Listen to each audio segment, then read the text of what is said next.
Hey guys, what's up? Christian here. So I wanted to make a video to show you these new speakers that I got. I got the Avantone Mix Cubes. These things are pretty awesome. I'm super stoked on them. I just set them up yesterday, and I wanted to make a quick video just basically going over how to set them up with your universal audio equipment and getting them working with Luna, and also just a quick review of my first thoughts on them, and my first day of using them. And anyways, so yeah, these are the Avantone Mix Cubes, and they're specifically designed to basically help you get better mixes. You use them in conjunction with whatever other monitoring speakers that you have. Okay, so these can be used. They're mostly used as secondary monitors. I've heard some people using them as their primary monitors. The problem with that, in my opinion, is that these things only go down to 90 hertz. So you can't get deep bass or sub bass on these, right? So these are I think they go from 90 hertz up to something like 12 kilohertz, or maybe it's 17. Maybe it's 17. I'm not exactly sure. But anyways, so they have a more narrow field of a narrow range, frequency range. And so they're good to test your mixes on, so that you can see what your mix is going to sound like on a system that doesn't have really deep bass, right? Because most of you guys are probably using speakers like I'm currently using Yamaha HS8s, and they have a lot of bass, and I've got a sub too. So, when I'm mixing, I've got a lot of bass, or I can, hear a lot of the bass. So these are really good for doing an A/B on your mix to hear what it sounds like without all that bass, right? So it's going to cut everything under 90 hertz. You're not even going to hear it. So that'll allow you to make some decisions on how you're going to adjust the bass so it can be heard on speakers like this or other systems. So I'll tell you my first impressions. The first day using them, these things actually, I saw a lot of reviews, people saying that these don't sound good, like they sound horrible. They'll only sound horrible if your mix is horrible. Actually, these things sound amazing. Like I played some reference mixes, songs that I use as mix references, like Peter Gabriel's "In Your Eyes." Listen to "In Your Eyes" on these things, and you will not say that these sound bad. I mean, if you do, then that may be your personal opinion, but I think it sounds great. I listened to Billie Eilish's "Bad Guy." It sounds amazing on these speakers. Okay, so yeah, it doesn't have a lot of the bass, but you can still hear everything in those songs that is meant to be heard on these speakers, and it sounds fantastic. Okay, and the other thing is comparing my own mixes right when I got these, I plugged them in and started listening to a mix, and I immediately heard things that I needed to fix in the mix that I did not hear on my Yamaha HS8s. And I just immediately started going to work, like, oh, fix this, fix that, fix this, fix that. And, after about an hour of just kind of going through the mix, making little changes here and there to the different parts of the mix, I got them sounding really good on this. And then I switched back to my Yamahas, and the mix sounded better than at any time before when I was just mixing on the Yamaha HS8s. Everything just sounded way better. The mix was just way more balanced and clearer, and that's why I got these. So so far they're doing an amazing job. I love these things. I actually can't now. Okay, so I'm on my second day of mixing with these things, and I can't imagine mixing without them now. So there's my 5-star review for the Avantone Mix Cubes.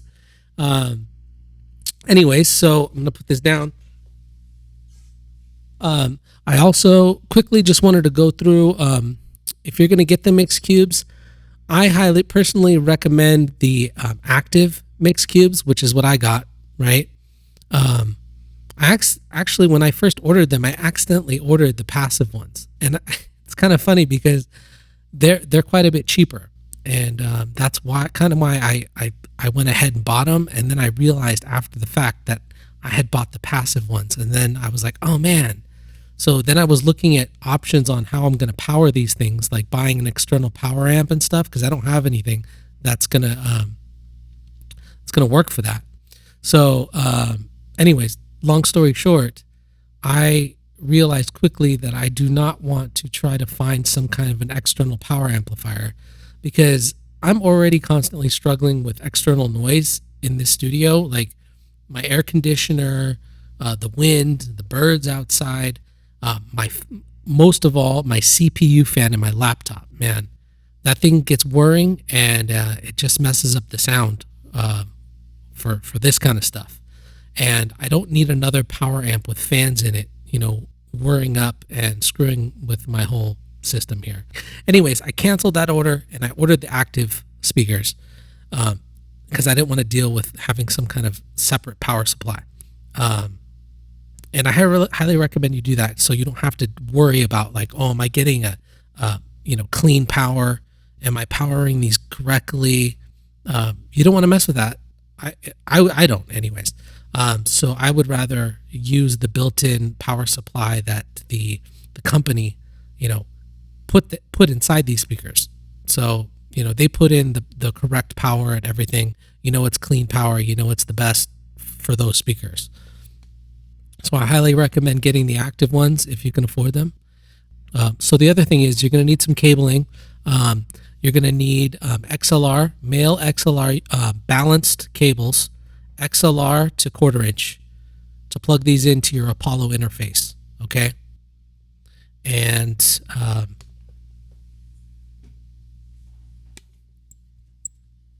so you're going to need the male XLR to come into here, and you got your power adapter that goes there, and that's it for physically hooking them up. Now, as far as hooking these up in your Apollo, I'm going to show you how to hook these up inside of Luna.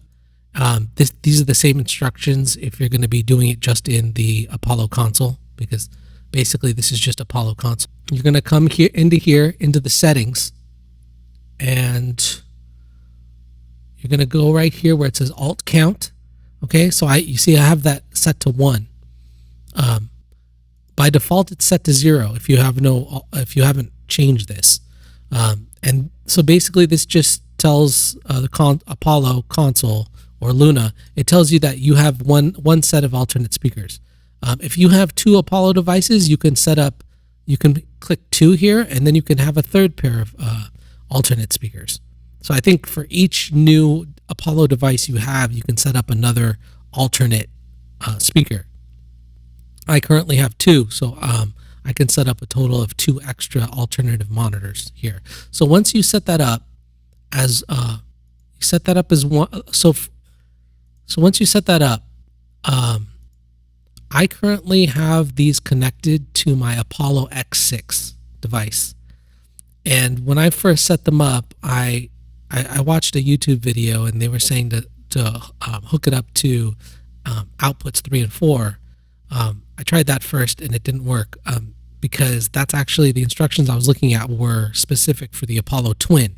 So if you have an Apollo Twin, you're going to want the outputs coming out of 3 and 4 on the Apollo Twin. If you have an X6 or an X8 UAD device, you want it coming out of 1 and 2, because the X6 has a dedicated left-right out for the monitors, and then the 1-2 is where those are specifically for the alternate monitors. Okay, so those are the outputs you want to select if you have a Twin or an X6 or an X8.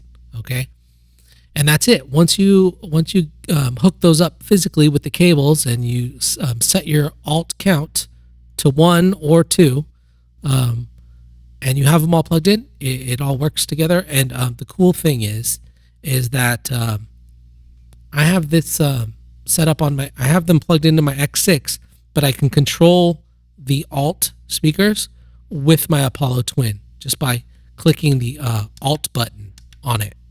So by clicking Alt, you can change the speakers.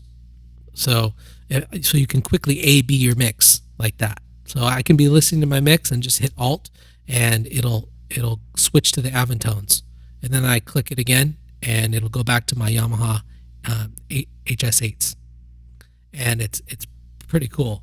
And it's yeah. So the mix cubes are a great addition to your Apollo environment.